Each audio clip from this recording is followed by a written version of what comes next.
ku ttaka lyange eriri wali ebakukuba kandi baweeko kesitade okuva lwe naligula.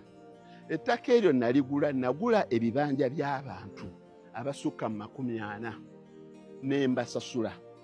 Kuliko omuntu eyali alinako leasehold ye ne musasula.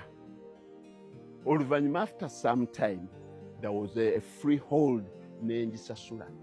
Naye between that time period when I bought that land in 2010 ettaka eryo ndikoleddeko ebintu byebino. Olwaligula bwe nti ne nditereeza nasooka disimbako kasooli. Nenzijjawo kasooli 33 tons. Nima ne mu bitundu ebirala bye nali nnina ne nzijjamu kasooli. Okukakkana mukwano gwange n'annyamba n'amuntundira mu World Food Program. Nenfuna $3,313. Kasooli aba wa myezi 4. Kasooli bwe namuggyaamu n'ensimbamu emiti mu 2010. Ogenda okutuuka mu 2016 emiti gye nali nsimbyemu ate era nali nga ntemamu nga nsalira. Emiti gyali gigezze. Awo ebiseera ebyo Umeme yali egula nnyo emiti. Nze situunda direct Umeme, nze nguza agency baazo. Ne bajja ne bagula emiti okuva mu gundi yange eyo. Baagula emiti 3,700 ku mitwalo 15 buli gumu mu 2016. Nentunda emiti egyali emikyamu eminene gye basalamu embaawo. Natunda emiti 94 ku mitwalo 12. Ebwasigalawo obulala nabwo ne butundibwa. Naye nalinga nsala eno emiti ng'eno bwe tusimba bwe tuzzaamu. Era tugenda okutuuka mu COVID awo yali atandise. Tugenda COVID 2020 September nga ensalo bazizibye.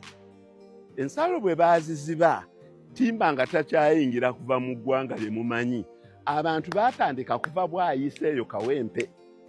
Ne batandika okulumba ebibira byange nga beegayirira ssebo embaawo tezikyalabika. Omuti gwe nali nga ntunda emitwalo 6 nagutundanga 8 ku 10. Nensala ebibira byange ebyo mu COVID nasala ebibira 11.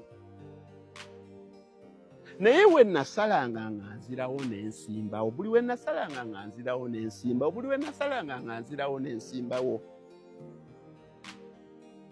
To an extent that I found myself with a lot of liquidity. Kyekyantandisa faamu eyo.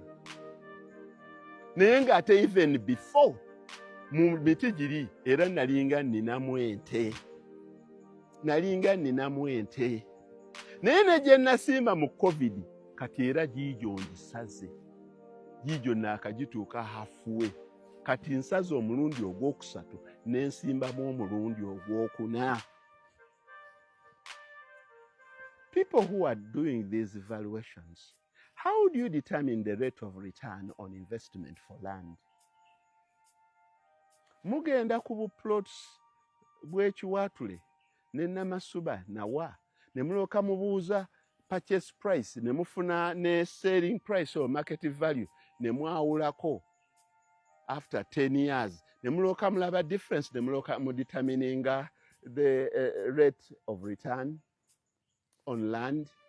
Mwali muzeeke w'omusajja kakiika asobola okulaga purchase price y'ettaka n'akulaga emyaka 10 ebintu byalikoleddeko ne sente zaggyemu n'alooka akulaga ne market value y'ettaka kati we lituuse n'olooka okola proper valuation of rate of return on land.